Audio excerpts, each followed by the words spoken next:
नमस्कार, आप देख रहे हैं न्यूज प्लस 21। मैं हूं आपके साथ ललिता चक्रधारी। छत्तीसगढ़ सरकार की महत्वाकांक्षी योजना स्वामी आत्मानंद उत्कृष्ट अंग्रेजी माध्यम स्कूल में क्लास 1 के 50 सीटों पर एडमिशन देने के लिए लॉटरी निकाली गई।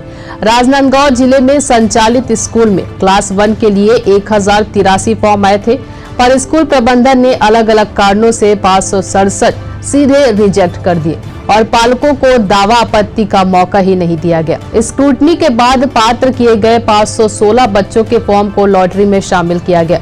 इनमें से लॉटरी सिस्टम से 50 बच्चों का चयन किया गया। फॉर्म रिजेक्ट कर दिए गए, लेकिन पालकों को पहले से ही इसकी सूचना नहीं दी गई। स्कूल प्रबंधन की ओर से चयनित किए गए 516 बच्चों के नाम की पर्ची बनाकर लॉटरी सिस्टम से 50 का चयन किया गया।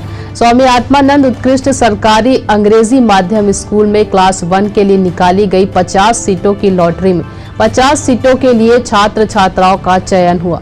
वहीं जिनका चयन नहीं हुआ उनके पालक मायूस नजर आए। कुछ ने फॉर्म रिजेक्ट होने पर आपत्ति भी दर्ज कराई। उनका कहना था कि प्रबंधन को एक बार दावा आपत्ति का मौका देना था। बता दें कि राज्य सरकार की महत्वाकांक्षी योजना की यह स्कूल कितनी सफल होती है यह आने वाला समय बताएगा, लेकिन यह तो तय है कि सरकार के इस मॉडल स्कूल में अपने बच्चों के दाखिले के लिए बड़ी संख्या में पालक आगे आ रहे हैं। ऐसे ही जानकारी से लगातार अपडेट रहने के लिए देखते रहिए न्यूज प्लस 21, आपके हक की बात।